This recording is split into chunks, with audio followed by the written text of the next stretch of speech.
네, 오늘은 다니엘서 9장의 다니엘의 그 기도 내용이거든요. 다니엘이 마음이 아파가지고 기도를 합니다. 그래서 예루살렘을 향하여 기도를 하죠, 다니엘이. 근데 때가 어느 때냐면요, 바벨론 나라에서 지금 국무총리를 하고 있잖아요. 근데 페르시아라는 나라가 바벨론을 집어삼켜요. 그래가지고 그러니까 메데 나라하고 바사가 페르시아 나라거든요. 근데 그 나라들이 이제 바벨론을 집어삼켜요. 그런 상황이에요, 점점. 그래서 다리오 왕 때는 메데 나라가 이제 다스릴 때인데, 그때쯤에 다니엘이 딱 보니까 놀라운 거야. 바벨론 나라라는 나라를 몽둥이로 사용해서 하나님이 이스라엘 예루살렘을 완전히 무너뜨린다는 것도 알았지만, 그 다음 나라가 또 일어나는 것도 다 알았거든요. 그 느부갓네살 왕의 꿈을 통해서도 알고, 또 이사야의 글에도 있어요. 그게 고레스 왕이 그 다음 나라의 왕이거든요. 예레미야의 글에 집중할 수밖에 없어요. 지금 다니엘은 다시 돌아가서 막 읽어보고 있는 거예요. 그래서 이게 상황이 막 이렇게 되니까, 와, 진짜 그 말씀에 관심 있는 사람도 없고 하나님의 마음을 이렇게 찾아보려고 하는 사람들도 별로 없는데, 다니엘은 그 이사야의 글, 과거의 모세 오경, 하나님의 말씀이 너무나 신기한 거예요. 그래서 모세 때 있었던 그 모세 율법과 이런 다 남아 있거든요, 글들이. 그때 당시엔 더 가까이 남아 있는데 막 읽은 거죠. 읽고 생각하고 그러다가 예레미야에게 하나님이 말씀하신 70년의 기간, 이런 것도 깨달아요. 그리고 나서 하나님께 진짜 기도하는 거예요. 하나님의 마음을 알고 기도하는 거예요. 와, 우리가 이 언약을 놓쳤구나. 근데 이 언약을 놓친 것을 하나님이 과거에도 수많은 사람들한테 얘기했었구나. 모세가 하나님과 대화를 통해서 그 하나님과 관계에 대해서 깊이 율례를 받을 때, 그런 때도 얘기했었고, 솔로몬 왕이나 다윗 왕도 다 얘기를 했거든요. 근데 오늘 솔로몬 왕이 대화했던 것, 하나님과 대화했던 것, 하나님께 고백했던 것, 그런 것도 좀 나눌 건데, 이 성전을 두고 하나님이 무엇을 얘기하셨는가 다 아는 거예요. 그런 마음을 가지고 하나님께 진짜 기도합니다. 진짜 나 한 사람이 기도할 때 하나님 또 회복시킨다고 하셨거든요. 이렇게 다 뿔뿔이 흩어져 가지고 전쟁 나가지고 또 이 성이 다 황폐해져서 막 다른 나라 사로잡혔을 때 이 성전을 향하여 기도하는 한 사람이 나오면 주님 회복시켜 주십시오, 막 이런 말을 솔로몬이 하거든요. 그런 말을 다 알고 지금 다니엘이 기도하는 거예요. 사람들은 관심이 없어요. 많은 사람들이 하나님의 마음을 몰라요. 놓쳐진지도 몰라요. 근데 거기서 기도를 하는 거예요. 그러니까 하나님이 뭘 하시냐면 가브리엘 천사를 보내셔가지고 하나님이 그 이후에, 다니엘 시대 이후에 거기까지 알려주셨잖아요. 그 이전의 선지자들은 거기까지 알려주셨거든요. 근데 이제 성전 재건이 어떻게 되고 나중에 그리스도가 언제 오고 종말에는 어디까지 올지, 그 이후의 미래를 다 알려주시는 거예요.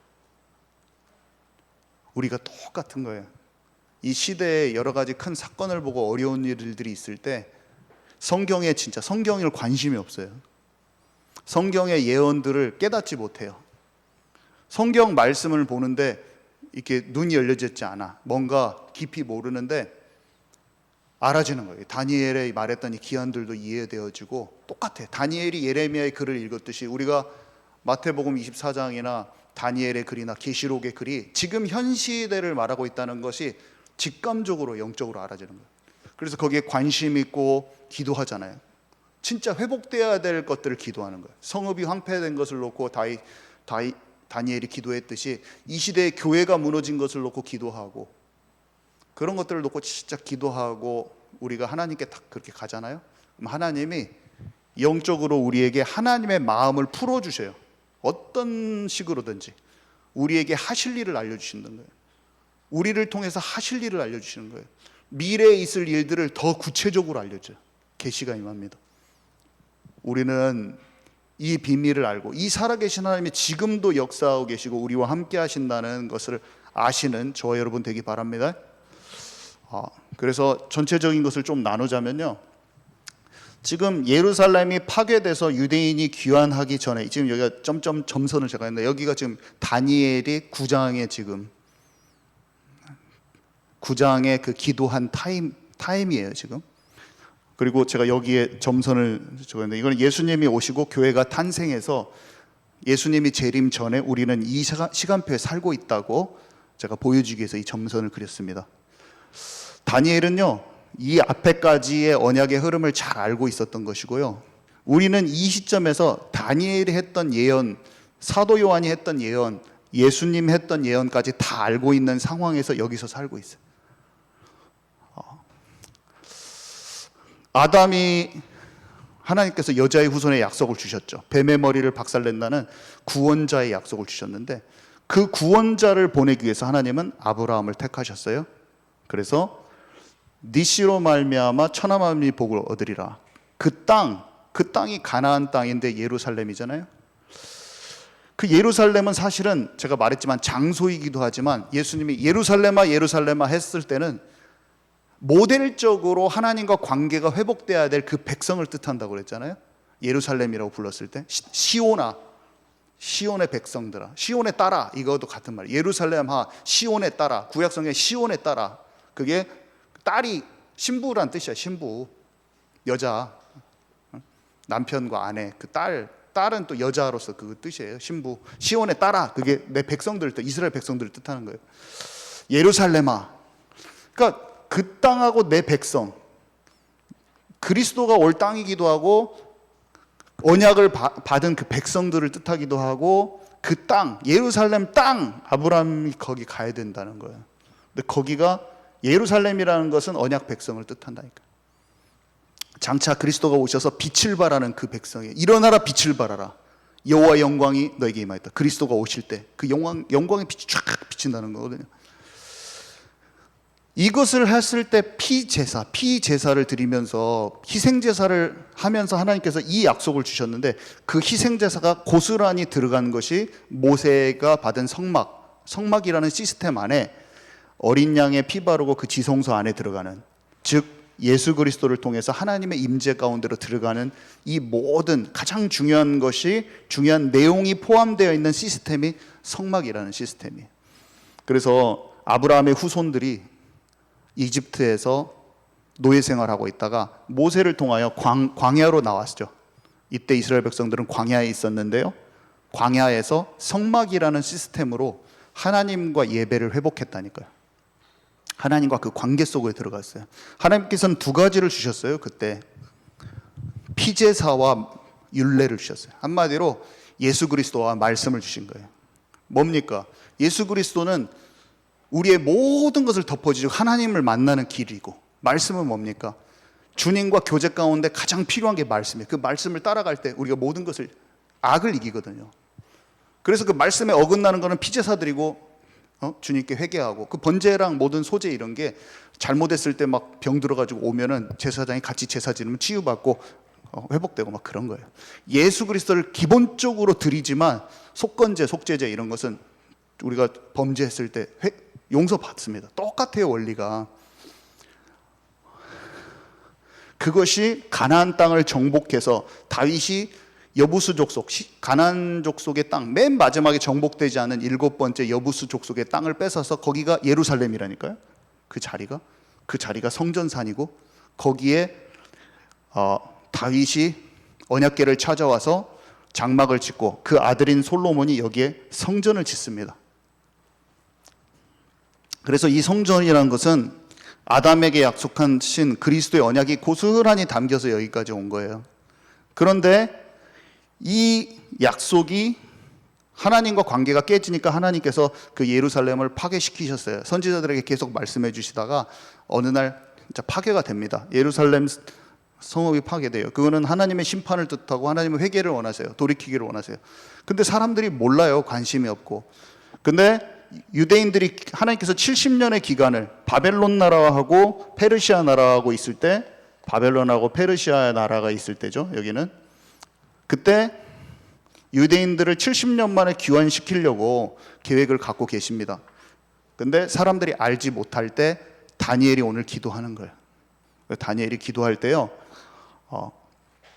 유대인들이 귀환할 것을 이미 알고 있어요. 70년의 연수를 이미 알고 기도합니다. 근데 그렇게 뜻에 맞게 기도하는 사람이 없을 때, 그랬더니 하나님이 그 기도를 들으시고 세 가지를 알려주세요. 뭘 알려주시냐면, 성전이 재건되는데 그게 49년의 기간 동안 재건될 거라는 걸 하나 알려주시고, 다니엘서 9장 뒷부분의 내용이에요.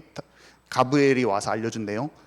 그 다음에 483년 후에 예수 그리스도가 오시고 재림전의 마지막 7년에 하나님의 하시는 일들이 있다. 이것을 세 가지를 알려주세요.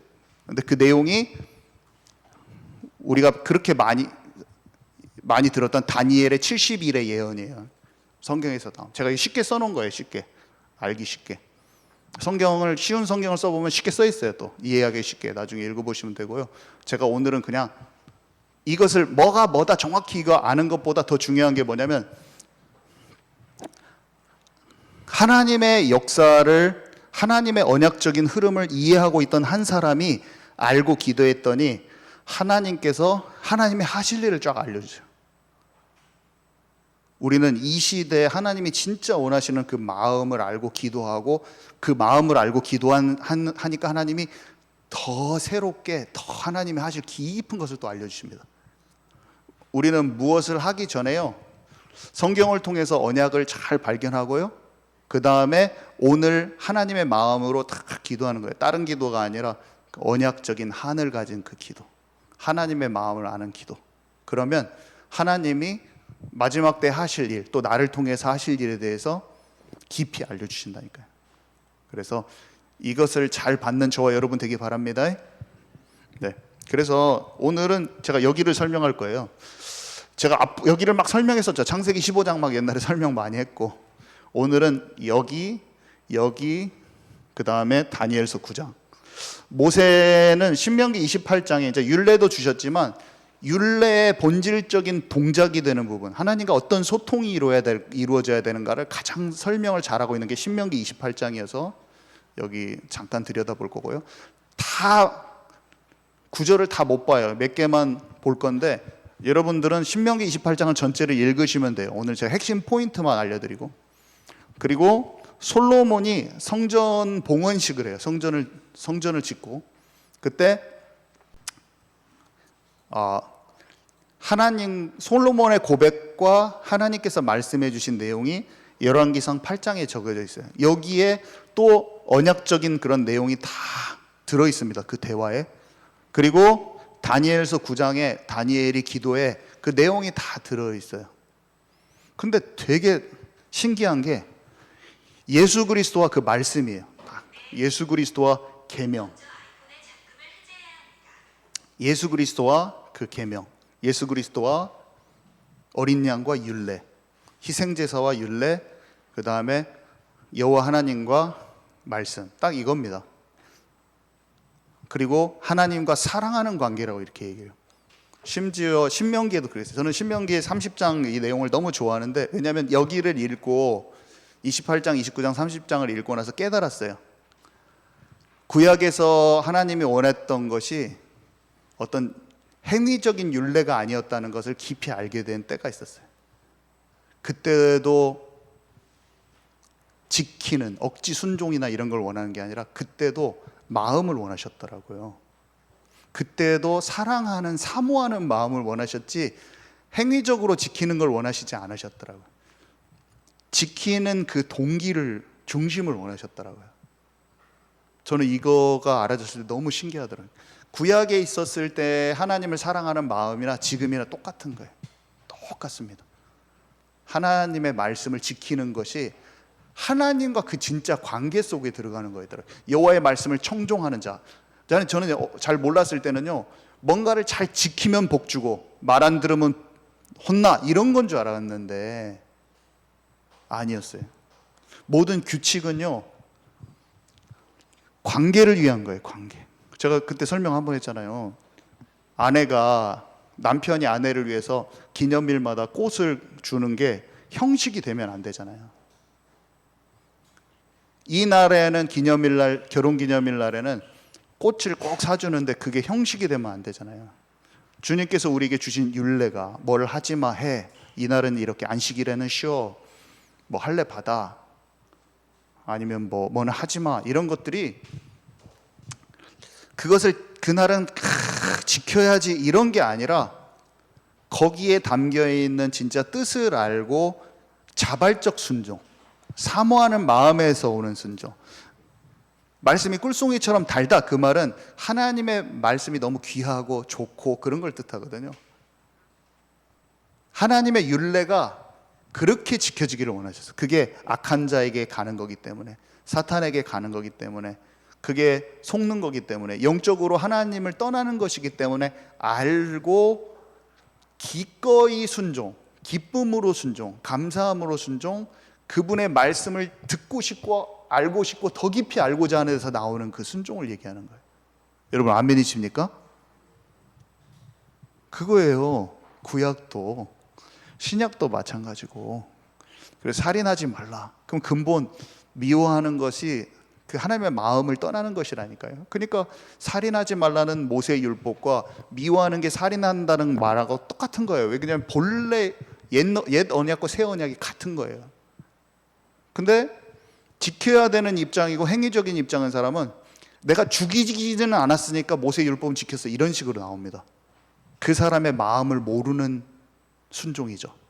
하나님의 마음을 따르고 싶은 것은 하나님의 마음을 알기 때문에 그렇게 따라가는 거기 때문에 모세의 율법만 가지고도 하나님의 사랑을 충분히 깨달을 수가 있어요.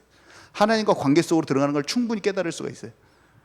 근데 그게 어떤 지켜야 되냐 행위적인 어떤 기준점이 되잖아요. 그러면 그 사람과 나랑 관계에는 상관없이 그 지키려고 하는 거예요.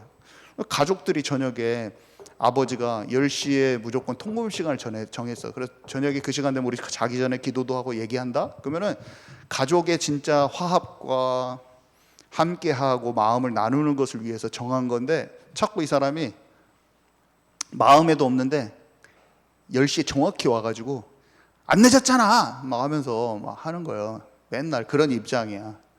근데 어떤 사람은 10시 반에 넘었어. 10시 반에 왔어. 근데 가족들이랑 이 아들이 진짜 그것을 위해서 아이스크림 사온 거예요. 근데 옆에 형이 그러는 거예요. 너 진짜 10시에 지켜야 하는데 10시 안 왔냐? 10시 반에 30분이나 졌냐? 너 막 야를 막 뭐라고 하는 거예요. 그게 율법적인 거라. 그 예수님이 안식일 날 병자를 고치는 것이 사람 사는 거예요. 다 하나님이 만들어 놓은 법도를 어겼어요. 근데 그게 살리는 일이야. 법도 자체가 기준이 되는 사람은 뭔지가 이해가 안 가. 10시 30분에 오면 죽여야 되는 거예요. 본질을 아는 사람은 다 괜찮은 거예요. 벗어나지 않죠. 그래도 10시 30분으로 아버지가 약속한 것을 맨날 지각하겠어요, 그 사람이? 안 그런다. 기본적으로 지키려는 마음이 있지만 거기에서 자유한 거예요. 여러분 이해 가십니까? 구약의 율법이 그런 것입니다. 신약의 계명도 그런 것이고, 아버지와 관계 속으로 찾아 들어가는 그 법도가 되어야 되는 거예요. 뭐든지. 그래서 지켜야죠.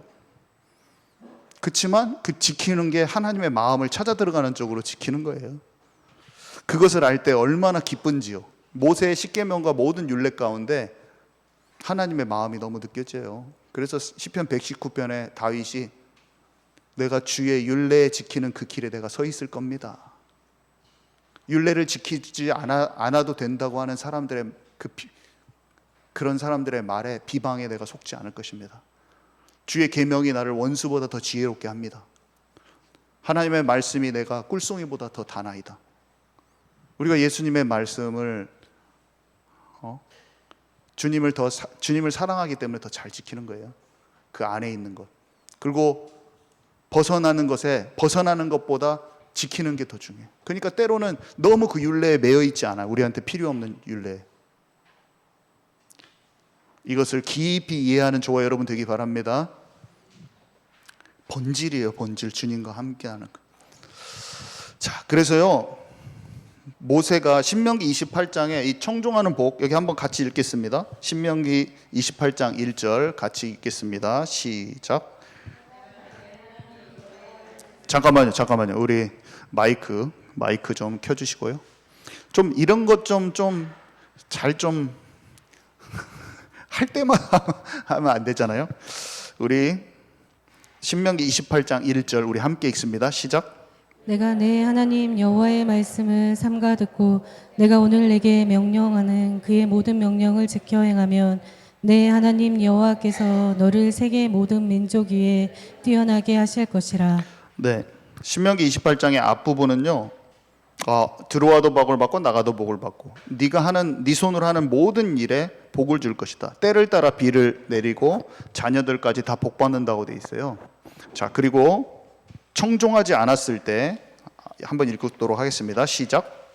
내가 만일 내 하나님 여호와의 말씀을 순종하지 아니하여 내가 오늘 내게 명령하는 그의 모든 명령과 규례를 지켜 행하지 아니하면 이 모든 저주가 내게 임하며 내게 이를 것이니.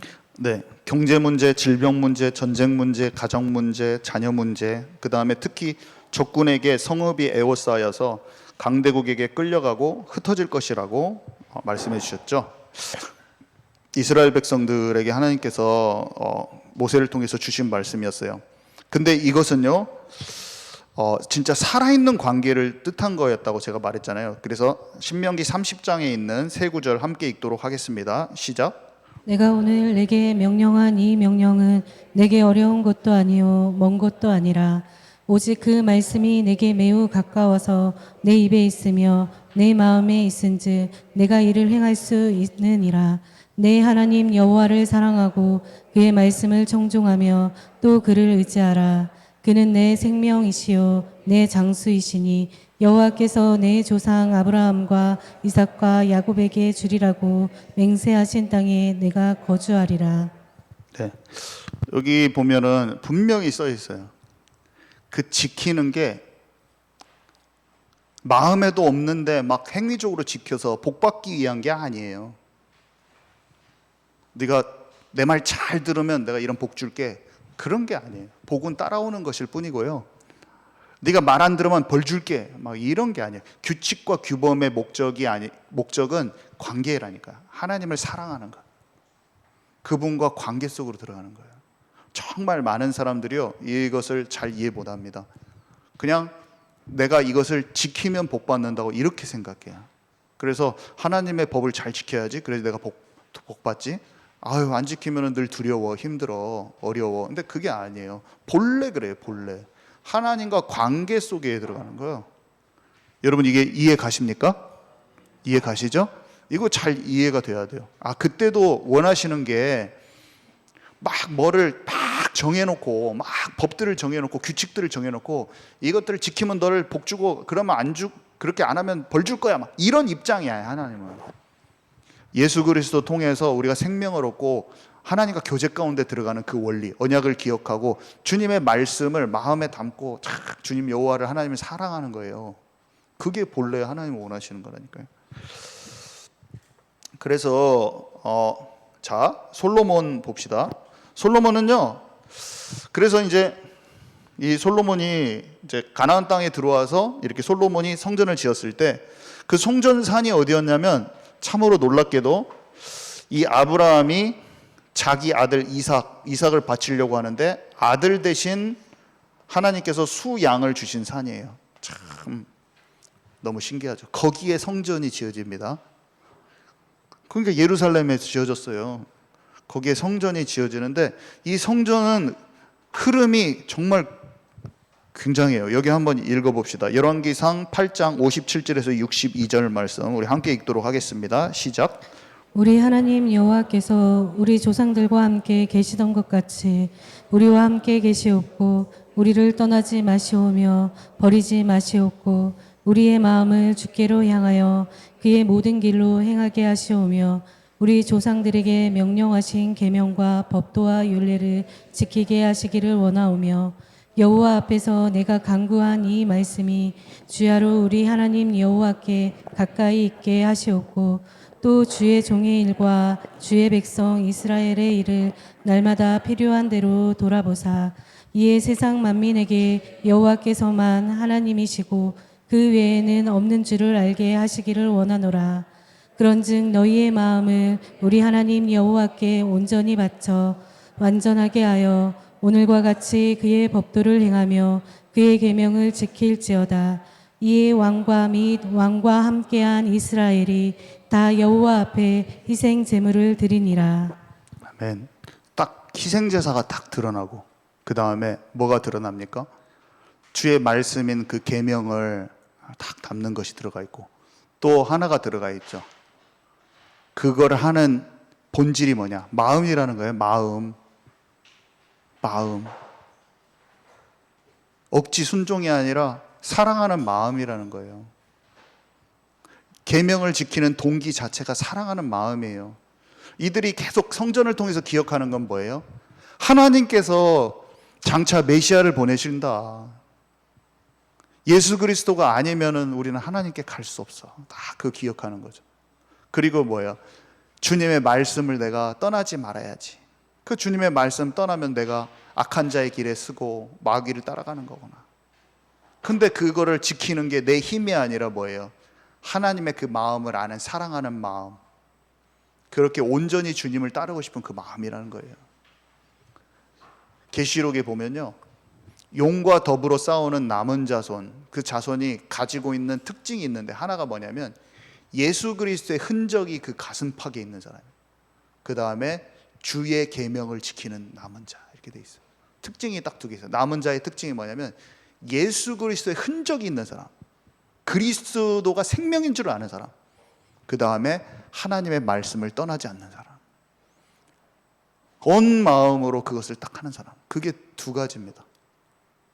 그러니까 그게 칭의와 성화예요, 한마디로. 여러분, 그게 믿음과 행함이 동일하게 연결된 사람을 뜻하는 거예요. 자, 그래서 그러면 관계가 놓쳐졌을 때는 어떻게 했냐? 지금 제가 여기 열왕기상 8장을 다 읽지 않았어요. 근데 오늘 읽은 거를 가지고 한번 전체를 읽어보면 여러분들의 마음에 하나님께서 또 다른 계시를 주셔서 풍성하게 하실 겁니다. 여러분들의 이해를 풍성하게 하실 거예요. 근데 다 못 읽으니까 관계가 놓쳐졌을 때 열왕기상 8장 46절에서 50절 우리 함께 읽도록 하겠습니다. 시작.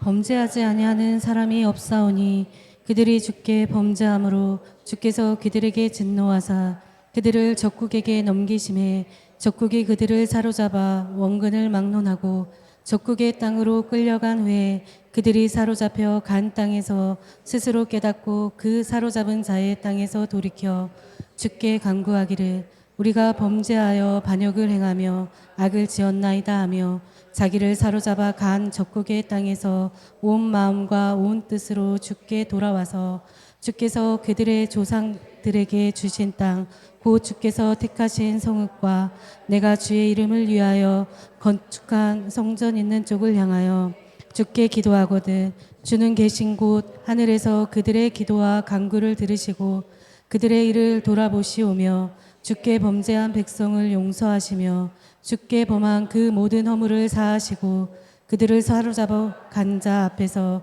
그들로 불쌍히 여김을 얻게 하사 그 사람들로 그들을 불쌍히 여기게 하옵소서. 네, 이스라엘 백성들이 우상 숭배하고 다 범죄하여 하나님께서 적국이 어딜까요? 다니엘 때는 바벨론이라는 나라죠, 그죠? 그 나라에 실제로 그렇게 된 경우가 생겼어요. 이거는 생기기 전에 솔로몬이 기도를 한 내용이잖아요. 여러분 이해 가십니까? 이해 가세요? 막 잠이 오시는 분들이 있으신데 잘 들어보세요. 이게 잠이 올 내용이 아니에요. 정말 중요한 내용이에요. 솔로몬이 지금 기도하는 거예요. 하나님, 우리가 범죄하면 이 나라가 언약 백성들이 하나님 우상 숭배해서 하나님 떠나면 하나님께서 이런 재앙을 주셔서 어떤 강대국 적군들이 와서 우리를 다 잡아가고 막 그랬을 때 막 그 사로잡혀 간 땅에서 우리 후손들이 그것을 깨닫고 주께 간구하면, 여기 보니까 온 마음과 온 뜻으로 주께 돌아와서 주께서 택하신 그 성읍과 성전이 있는 쪽을 향하여 주께 기도하거든. 이걸 누가 했어요? 다니엘이 했잖아요. 그죠? 하거든. 주님 용서하십시오. 용서하십시오, 주님. 예언적인 기도인데 예언적인 내용으로 솔로몬이 막 얘기를 한 거예요.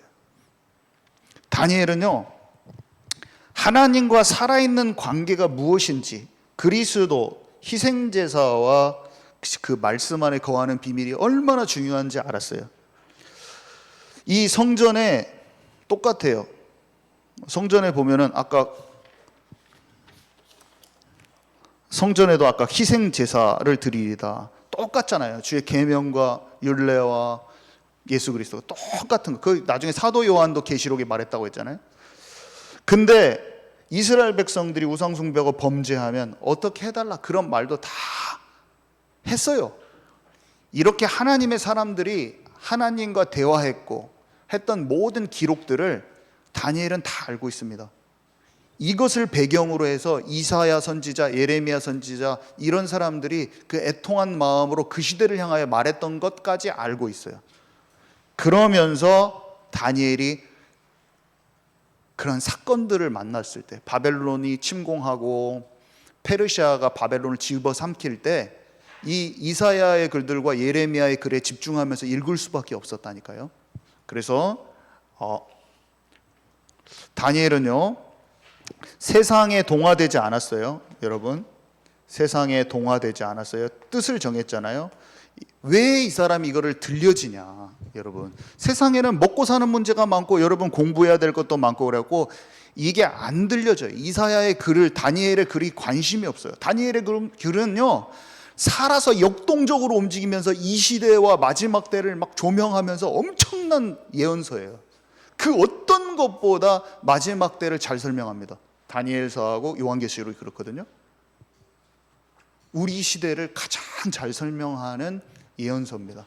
근데 사람들이 관심도 없고 들어도 뭔 소리인지도 모르고 완전히 죽은 책이 돼 있어요. 마치 다니엘이 이사야의 글이 살아서 역동적으로 움직이는 글이었는데 그 시대를 조명하는, 아무 히브리인들도 관심도 없고 불신자들, 강대국 사람들은 당연히 관심 없었지만 언약의 백성마저도 관심이 없었듯이 이 시대에도 성경책이 있는데 그 성경책이 죽은 말씀처럼 들려있는 거예요. 사람들 손에. 여러분, 우리가 이 다니엘서에 있는 것을 눈을 뜨려면요 바벨론 문화를 먹고 있으면 안 들려요. 먹고 사는 문제에 갇혀 있어도 안 들려요. 이게 생생하게 내 마음에 하나님의 마음으로 부음이 안 일어나요, 여러분.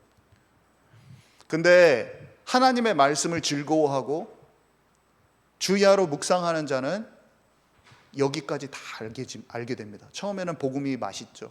죄와 싸우는 게 기쁘죠. 하나님의 깊은 것을 통달하게 돼서 예언서들이 다 믿어지고 깊은 이해가 됩니다, 여러분. 여러분, 어릴 때부터요 말씀을 내가 진짜 즐거워할 수 있는 그 속으로 들어가야 돼요. 그래서 미디어 금식도 하고, 우리가 보는 것이 늘 쾌락적이고 정욕적인 걸 보잖아요. 그럼 나 혼자 있을 때 그 속으로 빠져들어가요. 귀로 듣는 게 늘 험담하고 불평불만하면 내 마음이 심령이 죽는 거예요. 근데 여호와의 말씀을 즐거워하고 내가 미디어 금식, 눈으로 보는 것 금식, 뒤로 듣는 것 금식, 말하는 것 금식하고, 그래서 조용히 기도 속에서 정지하고 있으면 하나님의 것이 선명해집니다. 라디오와 여기가 지금도 극동방송이 여기 다 왔다 갔다 하고 있어요. 여기에서 다른 대중가요들 주파수도 여기 있어요. 다 여기서 라디오 안테나를 켜서 주파수를 맞추면 바로 소리가 나거든요. 주파수를 맞추는 힘이 있어야 돼. 다른 노이즈를 걸러내는 힘이 있어야 돼. 그거는 자기의 마음을 지키는 사람만 하나님의 음성이 들리는 거예요. 하나님의 음성은 지금 다 널려 있어요. 성경과 다 널려 있어요. 정보가 다 공개되어 있어요. 근데 잡지식과 잡정보가 너무 많아서 우리의 마음을 혼란스럽게 해서 안 들릴 뿐이지 하나님의 음성이 없어서 못 듣는 게 아니에요. 하나님의 진리는 다 공개되어 있어요, 지금. 근데 그 진리가 정확히 나의 것이 되고 그게 내 마음에 와닿는 것은 하나님께 집중하는 사람만 그걸 얻을 수 있다니까요, 여러분.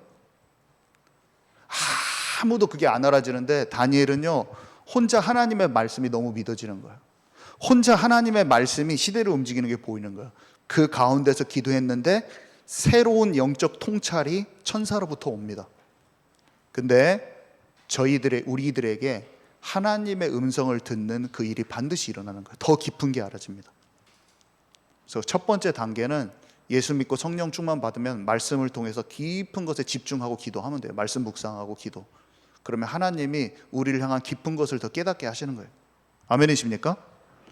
이것에 진짜 관심이 있는 저와 여러분 되기 바랍니다. 진짜 하나님의 것을 아는 자가 돼야 돼요. 그러니까요, 동화되지 않았으니까 사건이 일어났어요. 아까 말한 대로 바벨론이 쳐들어오고 페르시아가 그걸 먹었어요. 그러니까 선지자의 글에 관심이 있었어요. 선지자의 글은 지금은 성경이죠. 구약 성경. 그리고 나서 그것을 더 깊이 알고자 이미 알아졌지만 중보 기도를 합니다. 오늘의 기도. 하나님의 뜻에 맞는 기도를 딱 해요. 그러니까 하나님께서 미래를 알려주셨어요. 그 미래가 이스라엘이 그 당시에 몇 년간 성전을 중건하게 될 것인지, 예수님이 오시는 때를 정확히 알려줘 버립니다. 다니엘한테. 예수님이 오실 때의 그 날짜 연수를 알려줘 버려요. 우리는 지금 보니까 그게 맞아 떨어져서 너무 신기한데, 다니엘이 이 꿈을 꿨을 때 대충 나오거든요. 근데 다니엘이 말한 그 62일인가 그 일해가 있어요. 그 일해를 계산하면 정확히 483년이 나오는데, 483년이 AD 20년, 23년 그 사이에. 진짜 신기해 버리죠. 그래서 그 예언이 기름 부음 받은 자가 끊어질 때 이렇게 딱 표현이 됐거든요. 다니엘서 9장에는. 진짜 신기하죠. 그래서 다니엘서 이 70일의 예언이 진짜 신기한 예언이고 하나님이 살아계신 큰 증거 중에 하나예요. 그리고 마지막 한 일에, 마지막 7년이 예수님 오시기 직전에 그런 일들이 있을 거다. 이 세 가지를 다 가브리엘이 얘기해 줍니다. 가브리엘 천사가 와서. 놀라운 일이죠. 우리가 어떻게 하면 되냐면, 세상에 미디어 금식, 눈과 귀, 미디어 금식을 딱 해요. 눈으로 보는 것, 귀로 듣는 것 좀 정리해요. 그리고 나서 세상의 큰 일들, 얼마나 큰 일들이 많습니까? 지진, 기근, 전쟁. 예수님이 말한 대로 마태복음 24장 일이 다 일어나고 있다니까요. 조금 금식하면 이 시대가 얼마나 마지막 때에 가까웠는지 와요. 느부갓네살 왕 그 신상, 이게 다 믿어지고 이해가 가더라고. 이게 뒤에 페르시아 나라, 헬레니즘 제국, 로마 제국, 그 다음 제국들을 얘기한다고 설명을 해주잖아요. 이거는 제가 어떻게 곡해해서 제가 해석하는 게 아니라 그냥 설명을 해줘요. 그 바벨론, 당신의 나라 다음에 등장할 큰 제국이다. 세계를 지배하는 제국이라고 알려줘요, 그냥. 근데 그것들이 너무 생생하게 믿어지고, 그래서 와, 그게 실제로 그렇게 됐구나, 이게 느껴진 다음에 다니엘의 나머지 마지막 때를 향한 그런 예언들이 너무나 살갑게 느껴지는 거야. 그렇게 살갑게 느껴지는 이유는 왜 그래요? 다른 것을 내가 먹고 사는 문제, 내가 하고 싶은 꿈, 자아실현, 내가 하는 공부, 내가 먹고 사는 문제, 내가 잘 되고 싶은 것을 스탑하고 하나님께 집중하니까 이 세상에서 말하는, 대중문화에서 말하는 쾌락적인 모든 그런 것들, 정욕적인 모든 것들을 스탑하고 하나님의 말씀을 들여다보니까 그게 내 마음에 와닿는 거야. 부딪혀 오는 거야. 세상에 어떤 것보다 더 소중하게 다가오고 더 진짜로 내게 다 실체가 돼서 오는 거죠. 그때 다니엘이 이사야나 예레미야나 이전의 거를 잘 이해했듯이 여기까지 이해했는데, 우리도 여기까지 다 이해할 뿐 아니라 다니엘이 말한 것, 예수님이 말한 것, 사도 요한이 말한 것까지 다 알아집니다. 이제 다니엘서, 계시록, 또 마태복음 24장에 그것들이 더 많은 계시가 있었거든요. 그 뒤로 마지막 때를 더 생생하게 사도 요한이 말했고, 다니엘이 이제 받은 것, 그 이전에는 이사야나 예레미야는 다니엘이 받은 그 계시는 없었잖아요. 근데 우리는 다니엘의 계시까지 손에 들고 있고, 마치 다니엘이 이사야의 글을 손에 들고 있었던 것처럼 우리는 다니엘의 글을 들고 있고요, 사도 요한이 쓴 글을 들고 있고요, 예수님이 말한 글을 들고 있어요. 예수님도 마지막 때를 다 얘기하셨거든요. 이스라엘 회복도 다 얘기하셨고. 그래서 창조주요, 생명의 주인 그분이 말씀하신 그 말씀이 내게 너무 생생하고 소중하게 나한테 오는 거예요. 보화처럼. 세상에 이거보다 더 소중한 게 없어. 그러면서 믿어지기도 하고 깊이 알아지는 거야. 그리고 내 인생의 모든 초점이 거기에 딱 속해 있는 거야. 바벨론은 성경이 음료로 돼 있고 예루살렘은 신부라고 돼 있는데 바벨론이 한마디로 이 세상 나라를 뜻하는 거거든요. 세상 나라. 바벨론. 니무롯 창세기 11장도 바벨론. 느부갓네살이 똑같아 영적으로 우상단지 나라 바벨론. 그리고 마지막 때의 음료, 이 마지막 때 성읍을 사도 요한이 바벨론이라고 불러요. 하나님 나라에 속하지 않은 세상 나라는 사탄에게 속한 사탄의 나라일 뿐만이 아니라 음녀요, 음녀. 음녀의 반대말이 신부잖아요. 그죠? 예루살렘은 우리는 신부가 되기를 원하신다니까? 하나님 나라에 속한 자가 되기를 원하죠. 세상 나라에 속한 자가 아니라, 세상 나라 바벨론에 속한 자가 아니라, 음녀에 속한 자가 아니라 신부가 되기를 원하시는 거예요, 주님은. 예루살렘 내 신부야.